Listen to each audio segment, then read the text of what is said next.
Hey, I'm Danny Jones, and I'm working on a little experiment here. I need to remove some rust from this thing there, and I'm doing this by electrolysis.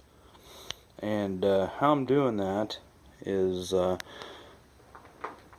here I've got a little car battery charger, and it's hooked up to this little lawnmower battery here. The negative from the charger goes to the negative post on the battery, positive to the positive post. Then I've got a set of jumper cables going from the battery down to the electrolysis tank.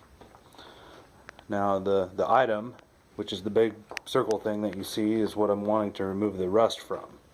And what we have here in this setup is just a big tub, and it's a big tub. That item there that's getting the rust off of it is 22 inches in diameter, and that's going to be for a vacuum chamber for evaporating aluminum. I'll show that later in another video. But the negative from the battery goes on to the item that's getting the rust removed from it, and the item is submerged in water. The positive you'll see is on a piece of rebar, and inside that, down below that, is an old brake rotor. It's the rebar leaning up against that, and this is the anodes, or the sacrificial pieces of metal that we need. The rust will be attracted to that. So what happens here is I filled this tub up full of water, and we're using some super washing soda for the active ingredient. Super washing soda. You can buy. I think I bought this at our local Fairway store or Hy-Vee if they got it. And inside the super washing soda is calcium carbonate. Now don't confuse that with baking soda, because regular baking soda has calcium bicarbonate. It's not the same thing. So we need a calcium carbonate.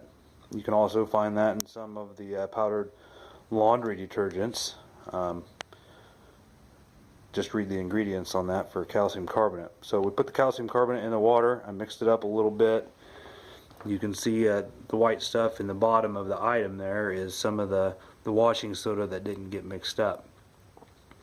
So I hooked this all up first, and then I plugged in the charger. And what happens is the current going through the water is starting to work on that rust inside the tank there.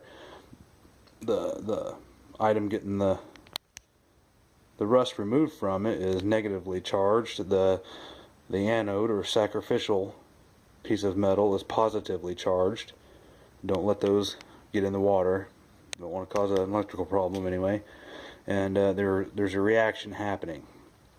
You can see there's foam there starting to bubble up on the item getting the rust removed. There's stuff starting to build up on top of the water there, and if you look closely you can see that water churning a little bit, and that reaction there is going to take all that rust and oxidation off this item, and then it's going to be attracted to the sacrificial pieces of metal that's in there. So, and it takes a while to do. I'm just getting started. It's only been about 10 minutes, and there's stuff already starting to come up on the water.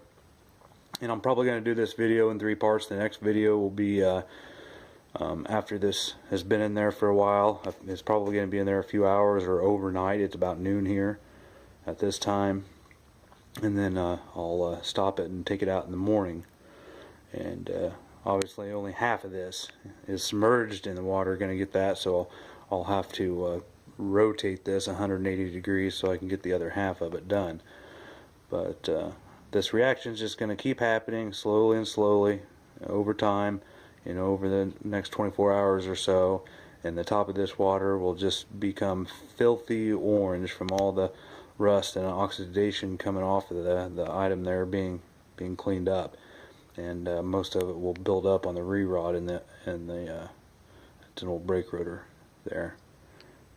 But you can see that it is working. Now the charger, this charger here, is just a little tiny charger. It's more of a trickle charger, and I've got it set. I've got it set there on on the 12 volt 2 amp position there. Now this is one of the newer chargers. I don't have a manual setting.